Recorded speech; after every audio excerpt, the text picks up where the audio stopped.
Hey, Tim Holstad, singer-songwriter. Thanks for stopping.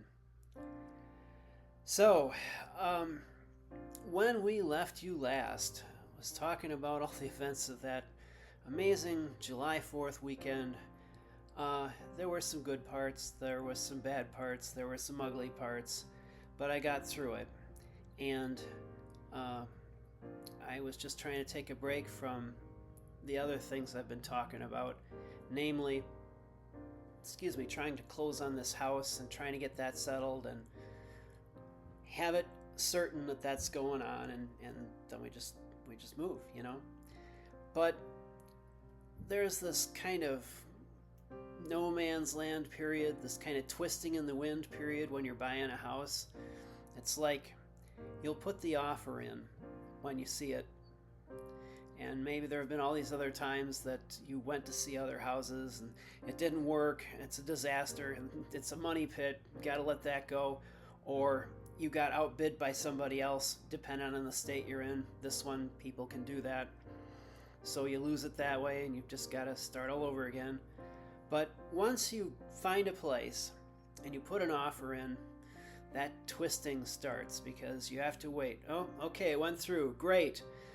Then, of course, there's the back and forth. Every party has to be satisfied. There are a lot of parties. If you don't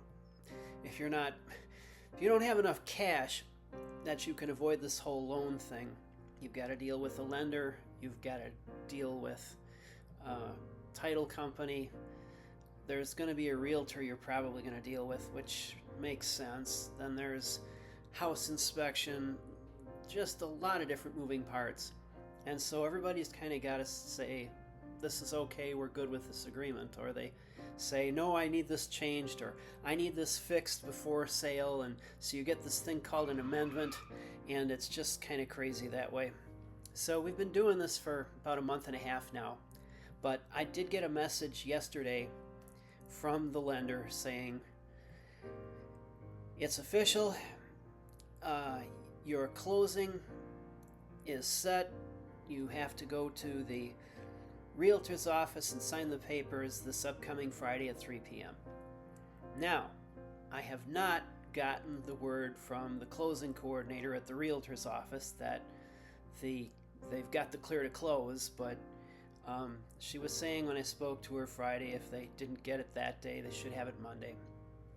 So it basically looks like it's going to happen, and it looks like pretty much it'll be official with everybody come Monday. I will just confirm that. But in the meantime, what have I been doing? I have to assume it's going to close, so I'm not caught unprepared, especially after all the stuff that happened this weekend, and I'm going to have to pace myself.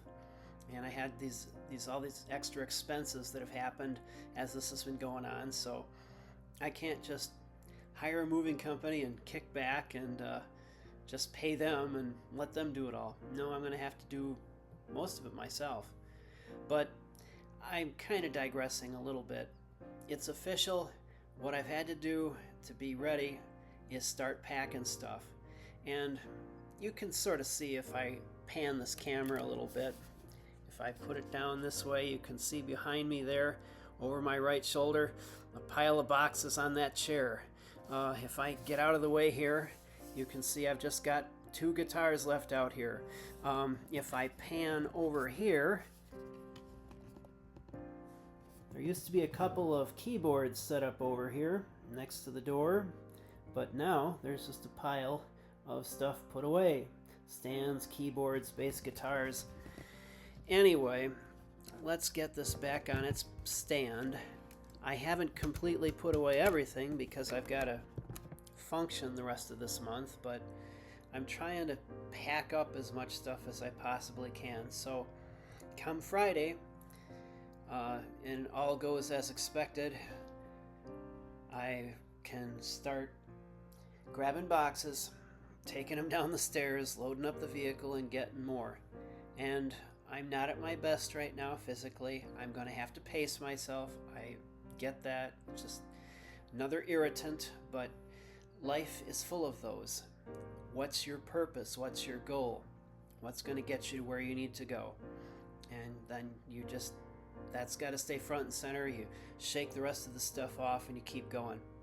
So, yeah, that's basically where we're at. I am so looking forward to getting to where I can be past all of this distraction, basically. I mean, it's urgent, but ultimately it's not really important.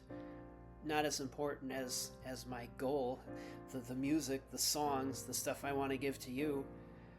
But it's got to get done. So I've had to sort of set the third album kind of aside again for this month while I get all this stuff done, get it over there, get it set up, and start recording again.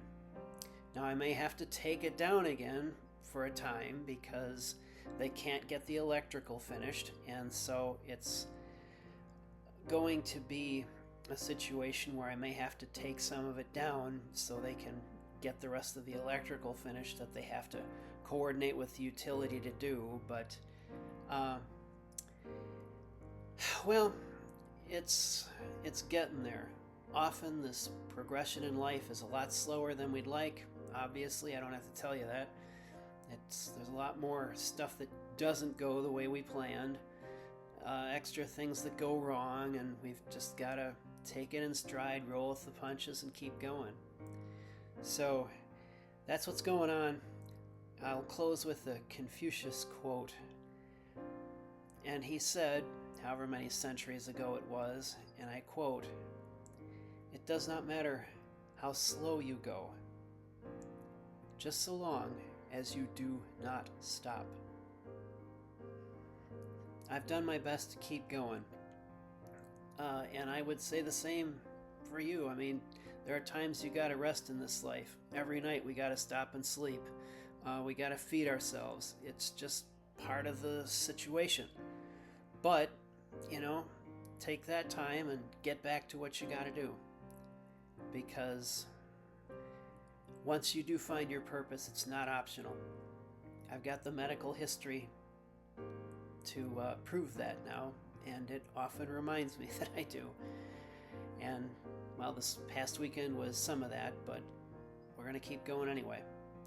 And I urge you to do the same. But please like, subscribe, feel free to comment. I'm pulling for you. Let's get through this life. Let's get where we want to go together. Take care. We will see you in the next one.